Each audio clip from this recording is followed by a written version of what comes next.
So okay, as we know, जैसे हमने 5 classification kingdom में पढ़ा था, जब अर्न्स्ट हैकेल ने अपनी क्लासिफिकेशन दी थी ना, तो सबसे पहले जो टर्म प्रोटिस्टा बना था, यानी कि एक अलग किंगडम प्रोटिस्टा बनी थी, वो अर्न्स्ट हैकेल ने ही दी थी हमें, ठीक है ना। What are the general characteristics of kingdom Protista, ठीक है। तो जितने भी यूनिसेलुलर यूकैरियोटिक ऑर्गेनिजम्स थे, उनको किंगडम प्रोटिस्टा के अंदर हमने रखा, those were place basically under kingdom Protista. तो हमने जो देखा था कि देखो, मोनेरा में क्या था, मोनेरा भी यूनिसेलुलर ऑर्गेनिज्म थे, यानी कि सिंगल सेल के कंस्टिट्यूएंट्स थे, लेकिन उनके अंदर सारे प्रोकैरियोटिक ऑर्गेनिजम्स को रखा। लेकिन इसमें क्या करा हमने कि प्रोटिस्टा में हमने सारे यूकैरियोटिक ऑर्गेनिजम्स को रखा, ठीक है। तो प्रोटिस्टा के अंदर कंस्टिट्यूएंट्स क्या क्या हो गए, यूनिसेलुलर हो गए और यूकैरियोट्स हो गए, ठीक है। Now they beer well defined nucleus, यानी कि इनके अंदर वेल डिफाइंड न्यूक्लियस प्रेजेंट होती है, क्योंकि ये यूकैरियोटिक ऑर्गेनिजम्स है। प्रोकैरियोटिक ऑर्गेनिजम्स में वेल डिफाइंड स्ट्रक्चर्स नहीं होते हैं, वेल डिफाइंड सेल वॉल नहीं होती है, ठीक है। तो इसके अंदर वेल डिफाइंड न्यूक्लियस प्रेजेंट होते हैं। Protist can be uninucleated, binucleated और मल्टी न्यूक्लिएटेड, यानी न्यूक्लियस तो प्रेजेंट है, बट वो या तो सिंगल न्यूक्लियस के साथ हो सकते हैं, या बाई न्यूक्लिएटेड हो सकते हैं, यानी कि दो न्यूक्लियस प्रेजेंट हो सकती है, या फिर मल्टी न्यूक्लिएटेड हो सकते हैं, यानी कि उनके अंदर बहुत सारी न्यूक्लियस प्रेजेंट हो सकती है, मल्टीपल नंबर्स में न्यूक्लियस भी प्रेजेंट हो सकती है,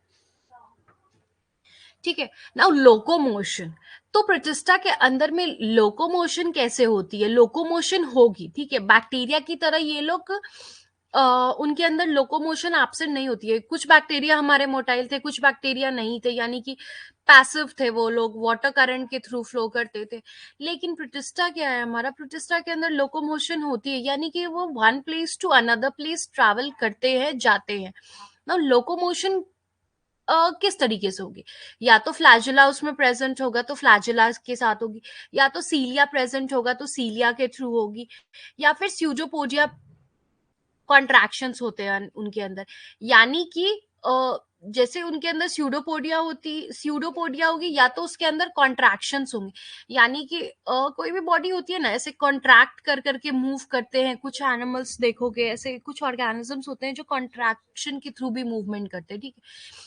या फिर म्यूसिलेज एक्सट्रूजन होती है, यानी कि उनका क्या होता है कि बेसिकली उनके आउटर कवरेज पे ना म्यूसिलीन सीट प्रेजेंट होती है, तो उसकी वजह से म्यूसिलेज एक्सट्रूजन होता है, जिसकी वजह से उनके अंदर मूवमेंट्स होती है, ठीक है। तो दिस वाज अबाउट लोकोमोशन, ठीक है। उनके अंदर लोकोमोशन डेफिनेटली प्रेजेंट होगा। लोकोमोशन प्रेजेंट होगा तो वो सीलिया से होगा, फ्लैजिला से होगा, या स्यूडोपोडिया से होगा, या फिर कॉन्ट्रैक्शंस होगा, या म्यूसिलेज एक्सट्रूजन होगा, तो इसके थ्रू उनके अंदर लोकोमोशन होती है ना। मोड ऑफ न्यूट्रिशन उनका क्या होता है, ठीक है। तो उनका मोड ऑफ न्यूट्रिशन होगा, उनके अंदर होलोफाइटिक यानी कि फोटोसिंथेटिक होते हैं, होलोजोइक होगा, या एब्जॉर्बेटिव होगा, ठीक है। एब्जॉर्प्टिव होता है, होलोफाइटिक होगा, इंजेस्टिव होगा, या फिर एब्जॉर्प्टिव होगा, ठीक है ना। होलोफाइटिक क्या हो गया कि वो अपना खाना खुद बनाएंगे, यानी कि वो फोटोसिंथेसिस के थ्रू अपना फूड प्रिपेयर करते हैं। जैसे बैक्टीरिया में भी हमने पढ़ा था कि मोनेरा जो होता है वो अपना खाना खुद बनाता है, वो कुछ बैक्टीरिया थे जो अपना खाना खुद बना रहे थे, यानी कि उनके अंदर में वो लोग ऑटोट्रॉफिक थे बेसिकली, या तो फोटोसिंथेटिक थे या कीमोसिंथेटिक थे। तो in the same way there are few parasites जो कि बेसिकली फोटोसिंथेटिक होते हैं, अपना फूड खुद प्रिपेयर करते हैं, ठीक है। नाउ होलोजोइक क्या हो गया, इंजेस्टिव क्या हो गया, तो होलोजोइक हम लोग बोलते हैं बेसिकली हेटरोट्रॉपिक न्यूट्रिशन को, ठीक है। तो उसमें क्या होता है कि बेसिकली होलोजोइक न्यूट्रिशन क्या हो गया, तो holozoic nutrition is also a type of heterotrophic nutrition, ठीक है। लेकिन उसमें क्या होता है कि इंटरनलाइजेशन होता है, ठीक है। इंटरनल प्रोसेसिंग ऑफ लिक्विड्स होती है या सॉलिड फूड पार्टिकल्स की, यानी कि उसके अंदर जो होता है वो इंटरनल प्रोसेसिंग होता है, ठीक है। या तो वो प्लांट्स पे फीड करेंगे, या तो वो एनिमल्स पे फीड करेंगे, ठीक है। और उनको प्रोसेस करते हैं लिक्विड और सॉलिड फूड पार्टिकल्स को, ठीक है। तो basically that is holozoic is also a type of heterotrophic nutrition. Now absorptive type of nutrition उनमें क्या होगी, तो एब्जॉर्प्टिव में या तो पैरासाइटिक होंगे या सैप्रोफाइटिक होंगे। अगर पैरासाइटिक होंगे तो वो एज अ होस्ट उनको कोई एक लिविंग ऑर्गेनिज्म चाहिए जिसके ऊपर किसी लिविंग ऑर्गेनिज्म से वो अपना खाना लेंगे, यानी कि एक उनको लिविंग होस्ट चाहिए अगर वो प्रोटोजोआ पैरासाइटिक है तो। ना अगर सैप्रोफाइटिक है तो क्या है, सैप्रोफाइटिक है तो वो डेड और डिकेइंग ऑर्गेनिक मैटर पे डिपेंड करता है अपने फूड के लिए, ठीक है। So this was about nutrition. This was about their nutrition. Now what about their reproduction? तो basically इनका भी nutrition common mode होता है इनके अंदर, asexual reproduction. Usually they do asexual reproduction, ठीक है। अब asexual reproduction में क्या क्या करते हैं ये लोग? तो asexual reproduction में इनके अंदर binary fission होती है, budding होती है, प्लाज्मोटॉमी होती है, स्पोरुलेशन होती है और सिस्ट फॉर्मेशन होती है, ठीक है। तो कॉमन फीचर क्या हो गया इनका कि ये रिप्रोडक्शन करते हैं एसेक्सुअल मीन्स से, यानी कि मोस्ट ऑफ द जो प्रोटोजोआ होते हैं वो करते हैं तो हमारा रिप्रोडक्शन एसेक्सुअल मोड से, ठीक है। अब कुछ प्रोटोजोन्स होते हैं, ठीक है,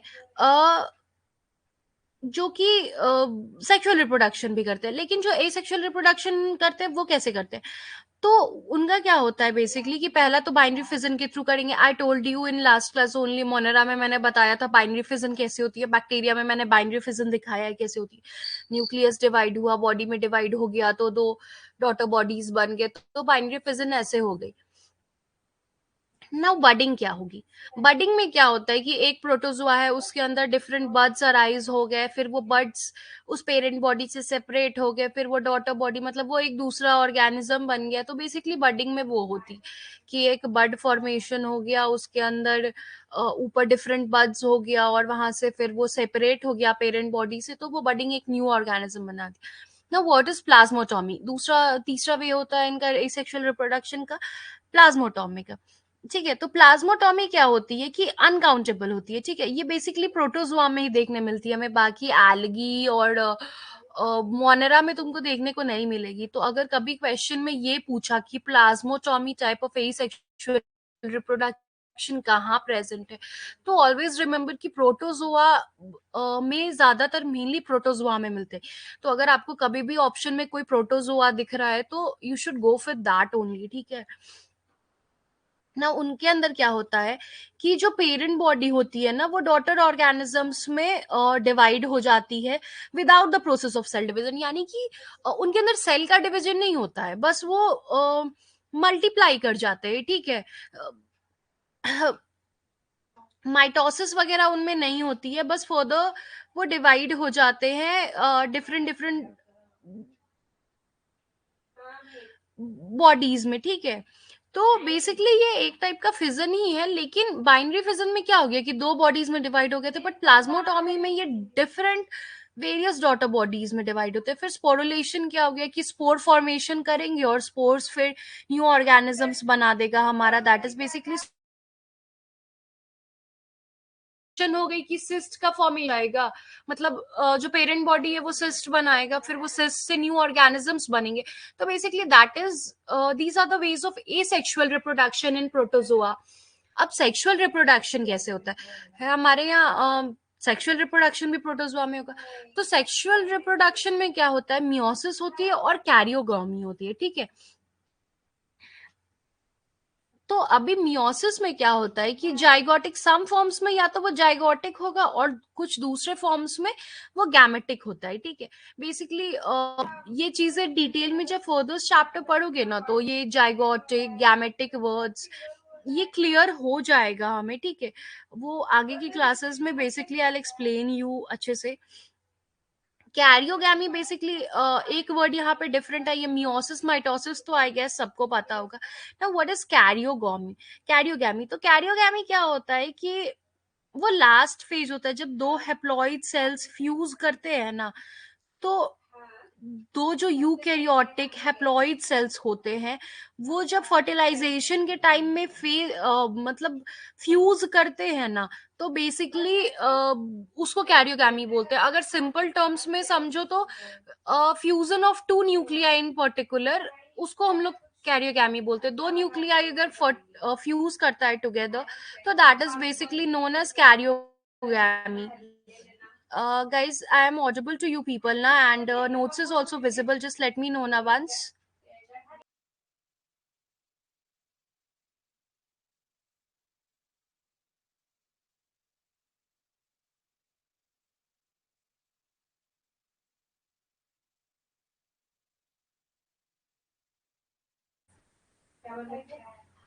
ओके सपना, कूल, थैंक यू। या Deepika, thank you so much. चलो दिख रहा है तो ठीक है। तो सेक्सुअल रिप्रोडक्शन बेसिकली इनका क्या होता है कि मियोसिस और उसमें कैरियोगैमी होती है। मियोसिस तो सबको पता है क्या होती है, karyogamy was a different word. तो कैरियोगैमी में क्या होता है कि बेसिकली अगर सिंपल वर्ड्स में समझो तो it is a fusion of two nuclei, ठीक है, दो न्यूक्लियाई जब फ्यूज करता है तो उसको हम लोग कैरियोगैमी बोलते हैं। अब अगर मियोसिस होती है प्रोटोजोन्स में तो वो जाइगोटिक होगी कुछ प्रोटोजोन्स में, कुछ अदर फॉर्म्स में वो गैमेटिक होगी, ठीक है। Now domains of kingdom Protista, क्या क्या different types of Protista, domains basically are the different kinds of kingdom Protista, ठीक है। तो इनमें 5 टाइप के होते हैं, chrysophytes, dinoflagellates, euglenoids, slime moulds, protozoans, ठीक है। तो एक एक करके इनको हम लोग डिटेल में पढ़ेंगे। बेसिकली 5 टाइप के प्रोटोजोन्स मिलते हैं हमें किंगडम प्रोटिस्टा में। First one is chrysophytes, second one is dinoflagellates, तीसरा होता है हमारा यूग्लिनोइड्स, चौथा होता है स्लाइम माउल्ट, और पांचवा होता है हमारा प्रोटोजोन्स। तो these 5 basically constitute kingdom Protista, ठीक है। तो अभी स्टार्ट करेंगे हम लोग क्राइसोफाइट से, ठीक है। Now this group includes diatoms and golden algae. इसके अंदर क्या होता है, क्राइसोफाइट्स में बेसिकली दो प्रोटोजोन्स होते हैं, डाई एटम्स और गोल्डन एल्गी। गोल्डन एल्गी को हम लोग डेस्मिड्स भी बोलते हैं, ठीक है। क्योंकि बहुत बार ऐसे ऑप्शंस में अगर देखोगे, एमसीक्यू सॉल्व करोगे ना, तो गोल्डन एल्गी लिखी होती है और बहुत जगह डेस्मिड्स लिखे होते हैं। तो यू शुड ऑलवेज रिमेम्बर कि गोल्डन एल्गी और डेस्मिड्स सेम ही चीज है, ठीक है। तो क्राइसोफाइट्स में बेसिकली दो नाम सुनने मिलते हैं हमें, that is diatoms and golden algae. अब क्राइसोफाइट्स कहाँ कहाँ मिलेंगे, फ्रेश वाटर में मिलेंगे या फिर ये मरीन इन्वायरमेंट में भी मिलते हैं, ठीक है। या तो ये आपको फ्रेश वाटर में मिलेगा या मरीन लाइफस्टाइल में भी मिलता है हमें क्राइसोफाइट्स जो होता है। मरीन तो समझ ही रहे हो, सॉल्टी वाटर हो गई यानी कि सी का पानी, और फ्रेश वाटर हो गया हमारा ये पॉन्ड्स, लेक वगैरह का पानी, ठीक है। नाउ होते ऑब्वियसली जितने भी ये सारे स्मॉल माइक्रोस्कोपिक ऑर्गेनिजम्स हैं, मैक्रोस्कोपिक नहीं होते हैं, ये हमें क्लियर आई से नहीं दिखते। जितना भी बैक्टीरिया हो गया, प्रोटिस्टा हो गया,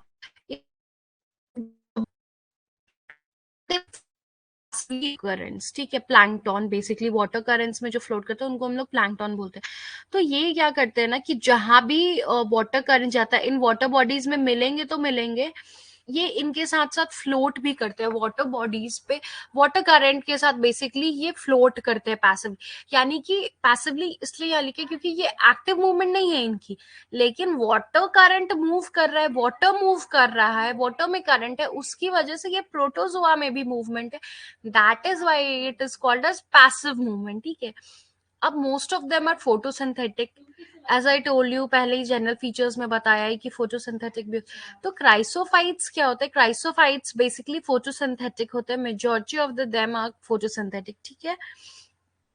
now the cell wall of diatoms are made up of silica embedded at many places due to which cell walls are indestructible, ठीक है। जो डाई एटम्स होता है उनका जो सेल वॉल होता है वो सिलिका का बना होता है, ठीक है। और बहुत जगह तो इसकी वजह से क्या होता है कि इनका जो डाई एटम्स का सेल वॉल होता है वो डिस्ट्रक्शन उसका नहीं हो पाता है, ठीक है। और इनके अंदर पता है जो इनका सिलिका होता है ना, वो ट्रांसपेरेंट सिलिकेशियस सेल होता है, ठीक है।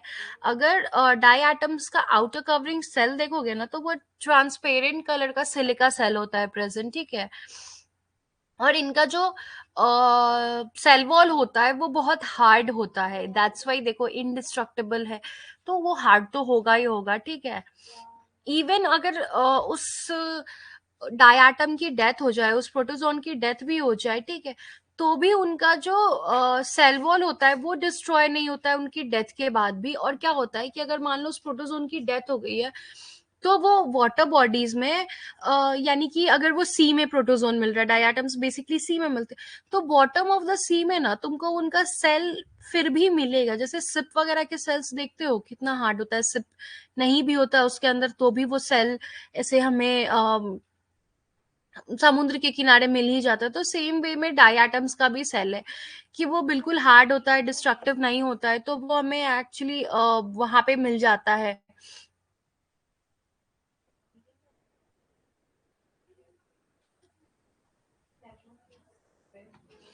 Okay, now the cell wall form two thin overlapping cells. ठीक है, इनका सेल वॉल क्या होता है कि दो थिन ओवरलैपिंग सेल्स दिखेंगे which fit together as in a soap box.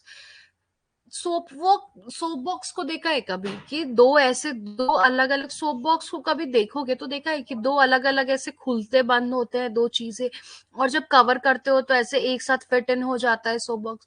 तो वैसे ही इनका भी सेल होता है, इनका भी अ, देखो सेल वॉल इनकी थिन होती है, ओवरलैपिंग सेल्स प्रेजेंट होते हैं इनके अंदर, थिन होती है, लेकिन थिन होने के बावजूद ये बहुत हार्ड होती है, जिसकी वजह से क्या होता है कि ये डिस्ट्रॉय नहीं हो पाते हैं। ठीक है, नाउ रिप्रोडक्शन इन क्राइसोफाइट्स। ठीक है, तो अभी तक आई होप क्राइसोफाइट समझ आई होगी आप लोगों को। क्राइसोफाइट्स में दो होते हैं, डाई एटम्स होता है, गोल्डन एल्गी होता है, गोल्डन एल्गी को हम लोग डेस्मिड्स बोलते हैं। ठीक है, डाई एटम्स और गोल्डन एल्गी बेसिकली हमें कहाँ मिलेंगे, फ्रेश वाटर में मिलते हैं या फिर मरीन इन्वायरमेंट में मिलते हैं। ये सारे माइक्रोस्कोपिक होते हैं, फोटोसिंथेटिक होते हैं, फिर पैसिवली फ्लोट करते हैं वाटर करंट्स में। फिर इनका सेल वॉल जो होता है वो डाई एटम्स के जो सेल वॉल होते हैं सिलिका एम्बेडेड होते हैं, और ये इंडिस्ट्रक्टिव होते हैं। इनका जो सेल वॉल होता है वो टू थिन ओवरलैपिंग सेल्स का होता है, यानी कि दो थिन ओवरलैपिंग सेल्स प्रेजेंट होते हैं इसमें। अब इनका जो वो सिलिका शीट होता है वो ट्रांसपेरेंट सिलिकेशियस सेल होते हैं। ठीक है, लेकिन थिन होता है इनका, दो थिन ओवरलैपिंग सेल्स प्रेजेंट होते हैं, लेकिन ये बहुत हार्ड होता है। ठीक है, इनके डेथ के बाद भी वो डिस्ट्रॉय नहीं होता है, bottom of the sea deposit हो जाता है। इसकी वजह से पता है क्या बोलते हैं हम लोग, ये इनका जो एक बहुत इंटरेस्टिंग चीज है यहाँ पे, you should listen to it, कि जो डेथ होती है ना इनकी, उसके बाद ये डिपॉजिट जो हो जाता है ना बॉटम ऑफ द सी में, तो जो वो एक्यूमुलेशन होती है ना बहुत मिलियन बिलियन ईयर्स में, तो उसको डायटमेशियस अर्थ बोलते हैं हम लोग, या फिर डायटोमाइट बोलते हैं। डायटमेशियस अर्थ एक बहुत कॉमन सी वर्ड है। तो ये डायटमेशियस अर्थ क्यों बोलते हैं हम लोग, क्योंकि डायटम्स के डेथ के बाद ये जो बॉटम ऑफ द सी में जो इनका सेल प्रेजेंट होता है, जो सेल की लेयर बन जाती है, उसकी वजह से हम लोग इसको डायटमेशियस अर्थ बोलते हैं। ठीक है, नाउ रिप्रोडक्शन। तो मेनली जो क्राइसोफाइट्स है हमारे, वो एसेक्सुअल रिप्रोडक्शन शो करते हैं, इनके अंदर मेनली एसेक्सुअल रिप्रोडक्शन होती है, या तो बाइनरी फीज, और उसमें भी एसेक्सुअल रिप्रोडक्शन जो होगी वो इनके अंदर वो मेजरली बाइनरी फीजन से होती है। ठीक है, सेक्सुअल रिप्रोडक्शन बहुत रेयरली ये शो करते हैं, और अगर सेक्सुअल रिप्रोडक्शन होगी भी इनमें तो इनमें गैमेटिक मायोसिस होगी। मैंने बताया था ना दो टाइप की मियोसिस होती है इनके अंदर, या तो जाइगोटिक होगी या गैमेटिक होगी। तो इनके अंदर गैमेटिक मायोसिस होती है, यानी कि गैमीट्स का फॉर्मेशन होता है, जाइगोट्स का फॉर्मेशन नहीं होता है।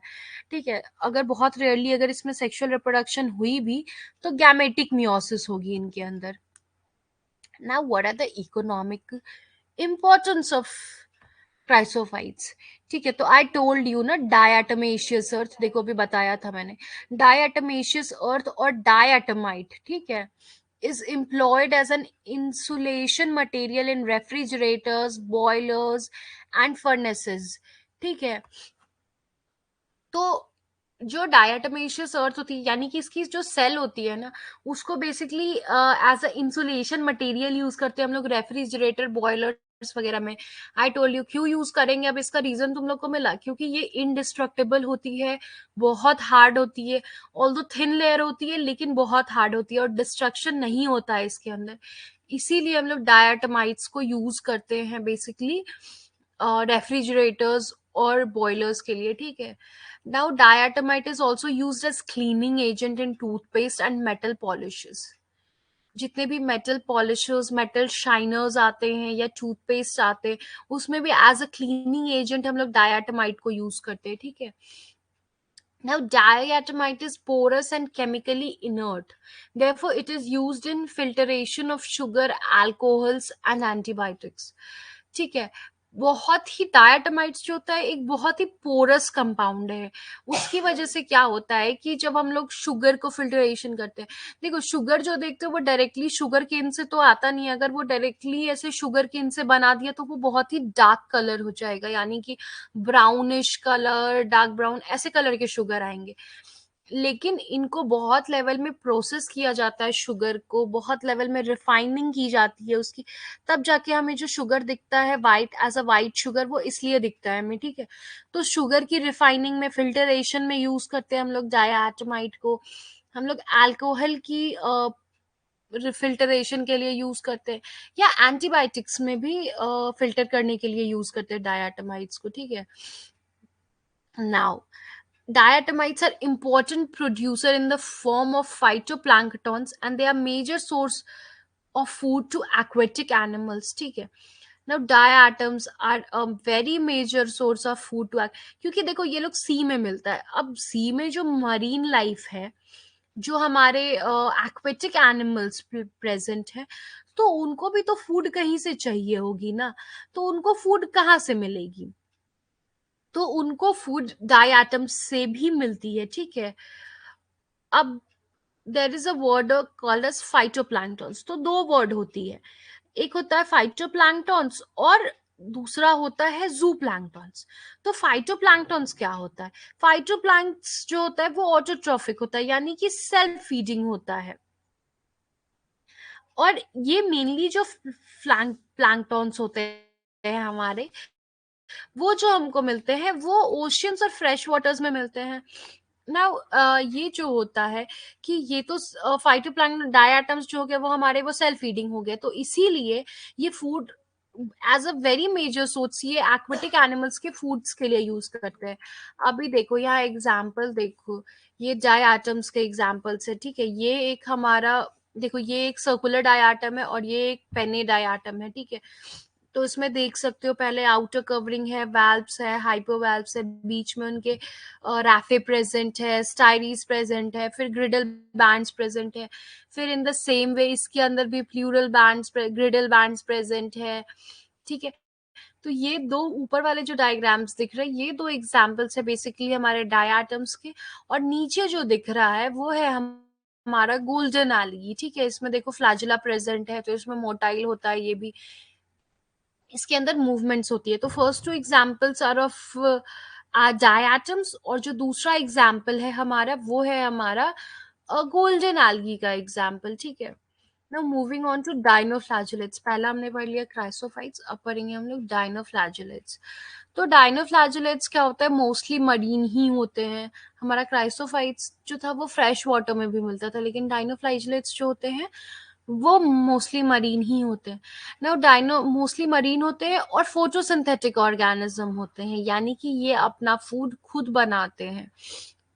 लाइट के थ्रू ये अपनी सेल्फ फीडिंग करते हैं, सेल्फ फोटोसिंथेसिस करके ये अपना फूड प्रिपेयर करते हैं, ठीक है। ना डाइनोफ्लैजुलेट्स आर येलो ब्राउन और गोल्डन ब्राउन इन कलर। जो डाइनोफ्लैजुलेट्स का कलरिंग होगी वो येलो ब्राउन होगी या गोल्डन ब्राउन होगी। अब इनकी कलरिंग ये क्यों होती है? किसी भी चीज की कलरिंग क्यों होती है? क्योंकि उनके अंदर क्लोरोफिल प्रेजेंट होता है। Different different chlorophyll gives them different different colours. जैसे कि हमारा बहुत सारा जैसे हमारा बीजीए था, ब्लू ग्रीन एल्गी थी, उसके अंदर क्लोरोफिल ए प्रेजेंट था, तो chlorophyll A is responsible for green pigments, तो इसलिए वो ग्रीन कलर का दिखता था, ब्लू ग्रीन एल्गा। प्लांट्स हमें ग्रीन कलर के इसलिए दिखते हैं क्योंकि उसके अंदर क्लोरोफिल ए प्रेजेंट है। तो देर आर वेरियस क्लोरोफिल की वजह से रिस्पॉन्सिबल होता है किसी का भी पिगमेंट, ठीक है। Now, these color of dinoflagellates is due to the pigments present in them. अब dinoflagellates में कौन से pigments present होते हैं? क्लोरोफिल ए present होती है, क्लोरोफिल सी present होती है और xanthophylls present होते हैं, ठीक है। Now, डाइनोजैंथीन या डाइडाइनोजैंथीन प्रेजेंट होती है, या तो डाइनोजैंथीन प्रेजेंट होगी इनके अंदर जो जैंथोफिल प्रेजेंट होगी, या डाइडाइनोजैंथीन प्रेजेंट होगी। तो देखो इसके अंदर ग्रीन कलर की क्लोरोफिल तो प्रेजेंट है, लेकिन जैंथोफिल प्रेजेंट है और क्लोरोफिल सी प्रेजेंट है, उसकी वजह से इसका कलर गोल्डन ब्राउन और येलो ब्राउन दिखता है हमें, ठीक है। That is the reason basically कि हमें कलर्स गोल्डन ब्राउन और येलो ब्राउन दिखते हैं।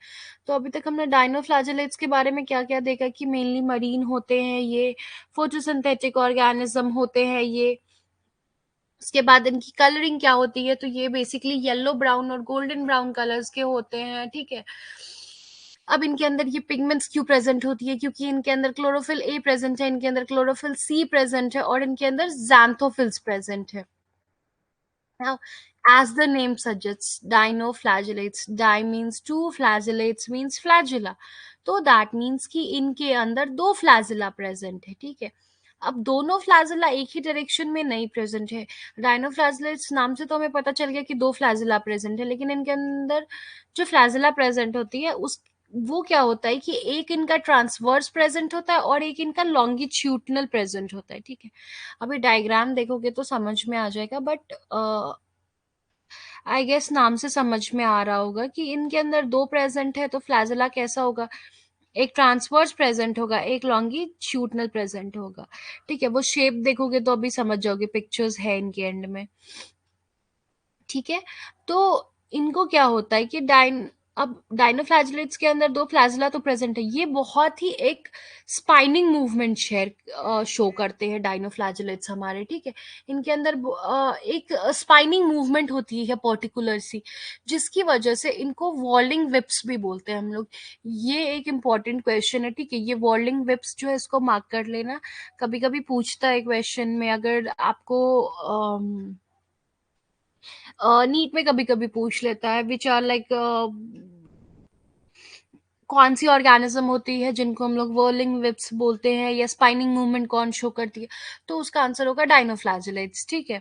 नाउ इनका एक इंटरेस्टिंग फैक्ट ये है कि बहुत ऑफन क्या होता है, बहुत बार क्या होता है ना, बहुत ऐसे रेयरली ऐसा होता है कि रेड कलर के जो डाइनोफ्लैजिलेट्स प्रेजेंट होते हैं वो बहुत ही रैपिड मल्टीप्लिकेशन शो कर देते हैं। मतलब सडनली उनके अंदर ऐसे रैपिड सी मल्टीप्लिकेशन हो जाएगी, जिसकी वजह से क्या होता है कि बहुत बार पूरी की पूरी सी ही रेड दिखने लगती है, समटाइम्स इट हैपेंस। और वो क्यों दिखता है, क्योंकि रेड डाइनोफ्लैजिलेट्स उस सी में प्रेजेंट है और बहुत पैसिवली उन्होंने अपनी रिप्रोडक्शन कर ली, मल्टीप्लिकेशन कर ली, उसकी वजह से कि पूरा का पूरा सीड रेड दिखने लगता है। और उस टाइम पे एक चीज होती है, that is the red tide, क्योंकि जब वो टाइड वेव्स आती हैं तो पूरी की पूरी रेड दिखती हैं, तो उसकी वजह से उसको हम लोग रेड टाइड्स बोलते हैं, ठीक है। अब क्या होता है ना कि इतना ज्यादा डाइनोफ्लैजिलेट सडनली बढ़ गया, तो उसकी वजह से कुछ तो हार्मफुलनेस भी तो होगी, सी तो रेड दिख रही है, that is okay. But what happens ना कि अगर लार्ज नंबर में ये डाइनोफ्लैजिलेट्स मल्टीप्लाई किए तो टॉक्सिन्स रिलीज होती है। तो इस टॉक्सिन से क्या होता है कि बहुत बार ऐसा होता है कि जितने दूसरे मरीन एनिमल्स हैं या फिशेस हैं उनकी डेथ हो जाती है, अगर अबंडेंस में से डाइनोफ्लैजिलेट्स मल्टीप्लाई कर जाए तो ऐसा होता है। अब इसका एग्जाम्पल है गोनियोलेक्स, एक होती है गोनियोलेक्स नाम की एक डाइनोफ्लैजिलेट प्रेजेंट होती है, जो बेसिकली रेड कलर की होती है, रेड पिगमेंट शो करती है। इनकी मल्टीप्लिकेशन में क्या होता है कि टॉक्सिन्स रिलीज होती है और इनकी टॉक्सिन बहुत हार्मफुल होती है, जिसकी वजह से कि फिशेज और मरीन एनिमल्स की डेथ भी हो जाती है, ठीक है। नाउ डाइनोफ्लैजिलेट्स के अंदर स्टार्च होता है और ऑयल जो होता है ये इनका स्टोर्ड फूड होता है, यानी कि इनकी स्टोर फूड स्टोरेज कैसे होती है, ऑयल और स्टार्च के फॉर्म्स में होती है, ठीक है। Now moving on to the reproduction, तो डाइनोफ्लैजिलेट्स के अंदर कैसा रिप्रोडक्शन होगा, तो मेनली इसके अंदर भी एसेक्सुअल रिप्रोडक्शन होता है, यानी कि मेनली एसेक्सुअल रिप्रोडक्शन ये भी करेगा। अब इसका एसेक्सुअल रिप्रोडक्शन कैसा होगा, तो बाइनरी फिजन इसमें भी होता है, जैसा हमने पढ़ा था क्राइसोफाइट्स में। डाइनोफ्लैजिलेट्स में भी एसेक्सुअल रिप्रोडक्शन होगी तो बाइनरी फ्यूजन के थ्रू ही होगी। और बाइनरी फ्यूजन कैसे होता है वो मैंने मोनेरा वाली क्लास में बताया, कि डायग्राम भी आई हैड शोड यू। अगर इसमें सेक्सुअल रिप्रोडक्शन हुई तो क्या होगा, as in chrysophytes we have seen, इसके अंदर भी बहुत ही रेयर सेक्सुअल रिप्रोडक्शन होती है, like very rare, majorly they do binary fission ही। ना डाइनोफ्लैजेलेट्स आर हैप्लॉइड्स, ठीक है, ये डिप्लॉइड नहीं होते, ये हैप्लॉइड होते हैं। डिप्लॉइड हो गया डबल, हैप्लॉइड हो गया हाफ, ठीक है, नाम से समझ में आ रहा होगा, या फिर मुझे लगता है जूलॉजी की क्लास में you people have already studied कि डिप्लॉइड सेल्स क्या होते हैं, हैप्लॉइड सेल्स क्या होते हैं। तो डिप्लॉइड सेल्स बेसिकली दो सेल्स को बोलते हैं, नाम से इन सब चीजों को पहचानना सीखो, ठीक है। हैप्लॉइड हो गया तो यानी कि हाफ। तो डाइनोफ्लैजेलेट्स जो होते हैं वो हैप्लॉइड्स होते हैं, इसीलिए इनके अंदर जो रिप्रोडक्शन होगी वो जाइगोटिक होगी, यानी कि जाइगोट्स के फॉर्मेशन में होगी। क्राइसोफाइट्स में क्या पढ़ा था हमने कि सेक्सुअल रिप्रोडक्शन हो तो रही थी, लेकिन क्राइसोफाइट्स के अंदर सेक्सुअल रिप्रोडक्शन हो तो रही थी, लेकिन वो हमारा गैमेटिक मियोसिस हो रहा था। लेकिन यहाँ पे डाइनोफ्लैजेलेट्स में जो होता है हमारा, वो होता है जाइगोटिक मियोसिस, ठीक है। तो रिप्रोडक्शन कैसे कैसे होगी, मेनली एसेक्सुअल रिप्रोडक्शन होगी, बाइनरी फिजन के थ्रू होगी। फिर अगर इनके अंदर सेक्सुअल रिप्रोडक्शन होती है तो सेक्सुअल रिप्रोडक्शन इनके अंदर बहुत रेयर होती है, ठीक है। डाइनोफ्लैजेलेट्स हैप्लॉइड होते हैं, तो इसलिए ये जाइगोटिक मियोसिस शो करते हैं। लेकिन हमारा जो क्राइसोफाइट्स था वो हमारा गैमेटिक मियोसिस शो कर रहा था। Now this is the example of various dinoflagellates. ये देख रहे हो, ये एक इनका लॉन्गिट्यूडनल फ्लैजेला है और एक ये इनका ट्रांसवर्स है, देखो सब में देखो ये डिफरेंट टाइप्स के डाइनोफ्लैजेलेट्स है। यहाँ पे तुम लोग को ये गोनियोलेक्स की एक डायग्राम दिख रही है, ये जो रेड कलर का अपीयर कर रहा है। सॉरी गाइस, आज मेरा पेन टैब वर्क नहीं कर रहा है, तो इससे समझ जाओ। गोनियोलेक्स जो होता है हमारा, देखो गोनियोलेक्स की कलर रेड दिख रही है ना, ये है गोनियोलेक्स। इसका देखो रेड कलर दिख रहा होगा, कर्सर मैं मूव करके दिखा रही हूँ, ये रेड पिगमेंटेड दिख रही। बेसिकली यही होता है जो रेड टाइट्स कॉज करवाता है। कभी कभी ऐसा हो जाता है कि ये मल्टीप्लीकेशन में डिवाइड कर गया सडनली, बहुत तेजी से मल्टीप्लाई कर गया सी में, उसकी वजह से पूरी की पूरी सी रेड दिखने लगती है, सी में जो टाइट्स दिखते हैं हमें। लेकिन इनका हार्मफुल इफेक्ट ये हो जाता है कि ये टॉक्सिन्स रिलीज कर देते हैं, जिसकी वजह से मरीन एनिमल्स और फिशेस की डेथ हो जाती है, ठीक है। फिर ये देखो, ये है सेराटियम, ये देखो ब्राउन कलर की दिख रही है। फिर ये है हमारा नॉक्टिलुका, ठीक है। तो ये डिफरेंट डिफरेंट डाइनोफ्लैजेलेट्स। अब इन सब में देखो, देखो एक ट्रांसवर्स फ्लैजेला दिख रहा है और एक इनका ये लॉन्गिट्यूडनल फ्लैजेला है। इसमें भी देखो, सेराटियम में भी देखो कि एक ये लॉन्गिट्यूडनल है और एक ये ट्रांसवर्स फ्लैजेला है, ये लॉन्गिट्यूडनल फ्लैजेला इनका। फिर ये भी इनका ट्रांसवर्स है, ये लॉन्गिट्यूडनल। तो बेसिकली ये है हमारे डाइनोफ्लैजेलेट्स, ठीक है। तो अभी तक हमने पढ़ा 5 टाइप के प्रोटोजोन्स में। पहली टाइप हमने पढ़ ली क्राइसोफाइट्स की थी, दूसरी टाइप हमारी डाइनोफ्लैजेलेट्स की थी ना। तो थर्ड टाइप इज यूग्लिनोइड्स, और फिर फोर्थ टाइप है हमारा स्लाइम माउल्स का, और फिफ्थ टाइप है हमारा प्रोटोजोन्स का। तो हम लोग नेक्स्ट वीक की क्लास में यूग्लिनोइड्स कंप्लीट करेंगे, स्लाइम माउल्स कंप्लीट करेंगे और प्रोटोजोन्स कंप्लीट करेंगे। उसके बाद हम लोग मूव ऑन करेंगे किंगडम फंगाई पे, ठीक है। उसके बाद हम लोग किंगडम फंगाई को देखेंगे कि किंगडम फंगाई में क्या क्या होता है। तो अभी तक मोनेरा कंप्लीट किया हमने, प्रोटिस्टा पढ़ा, फिर नेक्स्ट वीक हम लोग फंगाई भी कंप्लीट कर लेंगे, ठीक है। तो आज हमने पढ़ा दो टाइप्स के प्रोटोजोन्स। एक हो गया हमारा क्राइसोफाइट्स, ये थी क्राइसोफाइट्स की डायग्राम्स, और एक हो गई डाइनोफ्लैजेलेट्स, डाइनोफ्लैजेलेट्स पढ़ा, ठीक है। अभी इतने में किसी को कोई डाउट? एनीबडी? दीपिका, सपना, किसी को कोई डाउट है? और any topic you people want me to repeat?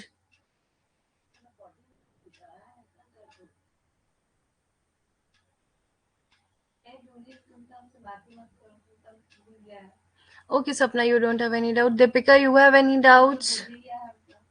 Like in any topic, anything you want me to repeat? Okay, fine. It is clear to you. Deepika, last class में कोई doubt था? I hope you people have gone through the notes, because notes मैंने upload कर दिए हैं। तो I think Monera में कोई डाउट नहीं ना था हम लोग। Okay fine. ओके गाइस, तो हम लोग क्लास एंड करते हैं। See you in the next class. Next class में बाकी का प्रोटेस्टा कंप्लीट करेंगे हम लोग नेक्स्ट वीक के नेक्स्ट क्लास में। Okay, thank you all.